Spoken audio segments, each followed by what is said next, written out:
Oi, hoje resenha do conto Vanessa von Chrysler, escrito por Fausto Fawcett, aqui da coletânea Páginas do Futuro, Contos Brasileiros de Ficção Científica, dentro do nosso projeto Contos do Meio Dia, edição 2020. No centro de Munique, capital da Baviera, funciona o Instituto Médico Legal Arqueológico, instituição especializada na recomposição e restauração de mortos especiais. Cadáveres ilustres, muito bem tratados por congelados norte-americanos, gente que trabalhou com Michael Jackson, Howard Hughes, Paul Gett I e Walt Disney. Cadáveres muito bem tratados por índios e índias, redutores de cabeças recrutados nas 4 selvas amazônicas, nas selvas da Venezuela, nas selvas peruanas, nas selvas da Colômbia, nas selvas brasileiras. Assim começa Vanessa von Chrysler, que trata, obviamente, dessa tal Vanessa, uma congelada para lá de 48 anos, e que ali nesse instituto acontece um certo evento muito importante. Cada certa quantidade de anos eles fazem um certo leilão, e é isso acaba atraindo muitos historiadores, museólogos, antropólogos, paleontólogos, muita gente, cientista de fato, né? Ou apenas alguns antiquários também, né? Muito interessados nessas relíquias. E sim, Vanessa von Chrysler, então, é um item muito especial num certo leilão que está ocorrendo. Bom, para dar uma resumida na história, né?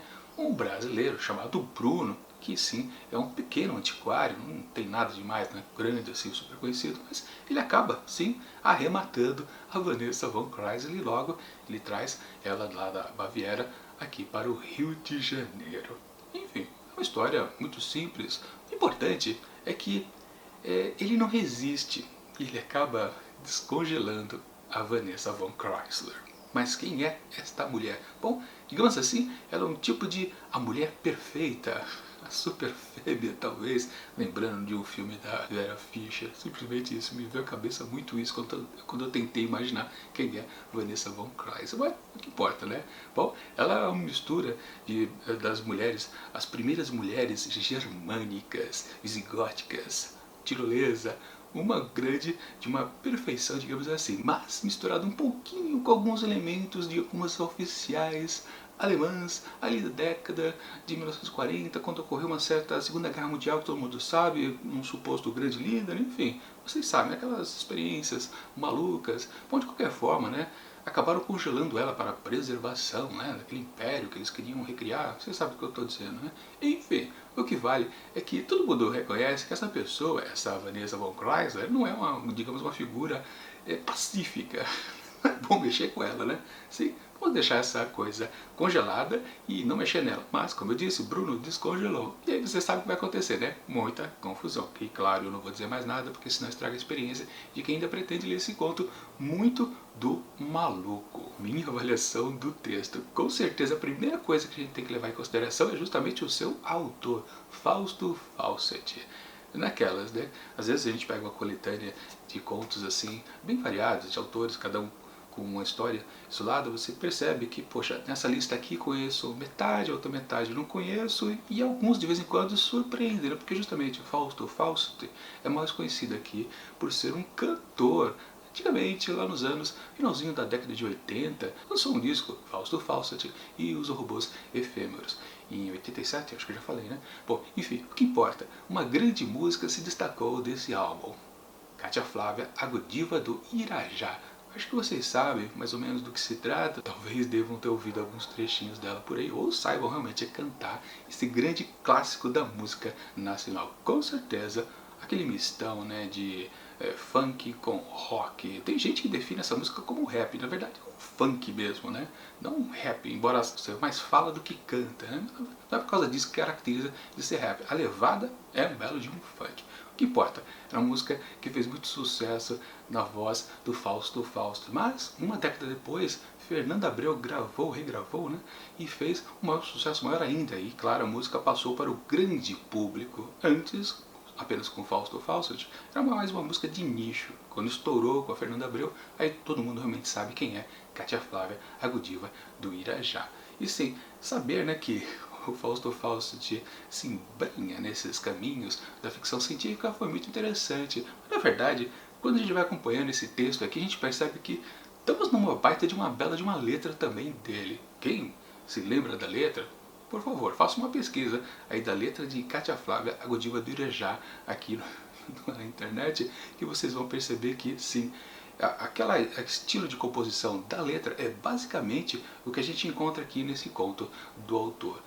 Mesmíssima coisa, para falar a verdade, ou seja, basicamente um fiapo de história, mas que a gente pode encontrar muitas críticas ali sociais da época. Lembrando de novo do finalzinho da década de 80. Esse texto aqui foi escrito em, na verdade, em 92, né? Isso, deixa uma olhada aqui que eu acabei esquecendo de confirmar. Isso, 92, mas também com aquelas ainda influências lá do finalzinho dos anos 80, começando os anos 90. Aquela mistura da política brasileira por aqui, política internacional também. Aliás, a letra de Cátia Flávia se falava muito naquela época, né, que era uma crítica, né, ao desenvolvimento armamentista. Estava acontecendo muitas guerras, né, por isso que é citado até um foguete, né, o famoso Exocet, calcinha, lá dentro da música Cátia Flávia. E aqui também temos a mesmíssima coisa, por exemplo, o presidente da época, Sarney, é citado, aquelas coisinhas básicas. Como disse, então, na verdade, a surpresa de achar um conhecido compositor, músico, fazendo ficção científica, na verdade, a gente nunca acaba estranhando muito porque ele está ainda na sua praia, não está fazendo nada de diferente. E daí a gente percebe uma grande característica do Fausto Fawcett, que é ser prolixo. Esse trecho que eu li para vocês, que é a abertura exatamente do conto, quando ele fala das selvas amazônicas, ele fala que são 4, né? E depois ele lista as 4.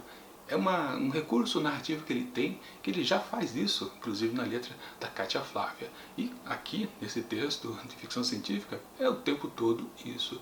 Em muitos momentos, quando ele quer citar alguma coisa que acontece, por exemplo, em certo local, um bairro, por exemplo, ele diz vários bairros, todos adjacentes, claro, mas é aquela coisa, não precisa você nominar todos eles, digamos que são 10 bairros, ele diz os 10 bairros, pois seria mais simples apenas dizer 2, 3 no máximo, né?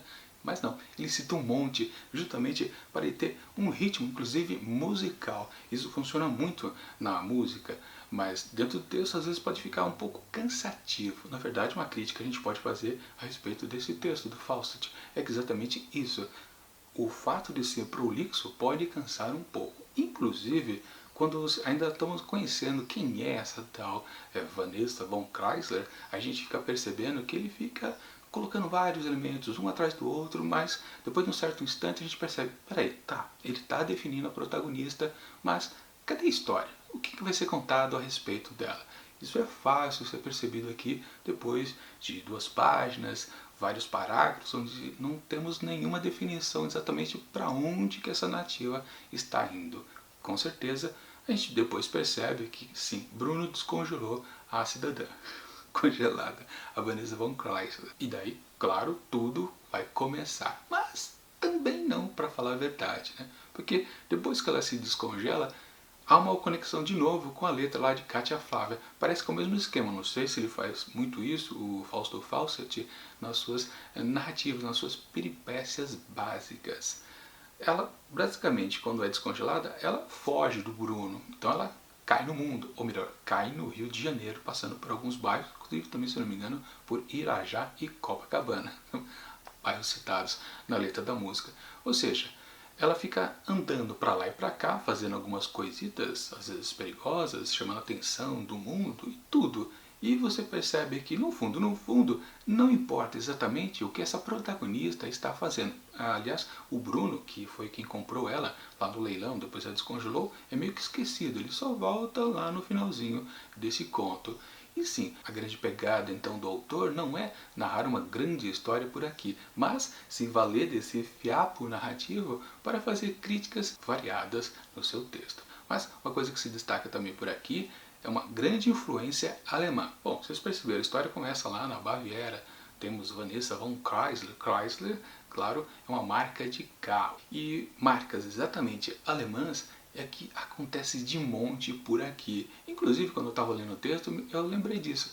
É verdade, como antigamente, principalmente em termos tecnológicos, existiam realmente muitas marcas aqui no Brasil. Pelo menos, né? Hoje em dia, passados os seus 30 anos mais ou menos, a gente não tem tanta influência alemã em termos de marcas, pelo menos em marcas mais populares. Claro, ainda em indústrias e tudo mais, você encontra várias delas. Mas naquela época, 80 para 90, se encontrava marca alemã em tudo quanto é lugar. De televisores até manequins. E manequins aqui, que eu quero dizer, são as modelos. Hoje em dia a gente chama de modelos. Aquelas mulheres bonitas que vestem lindas roupas e tudo mais. Aqui é um grande destaque para Sylvia Pfeifer, uma atriz, se não me engano, já falecida, mas que, claro, ele destaca aqui o Fausto Fawcett justamente porque o sobrenome dela, Pfeiffer, é um nome alemão, com certeza. Ou seja, ele faz inúmeras referências, se você contar, acho que deve ter de 20 para 30 referências de marcas alemãs o tempo todo espalhadas aqui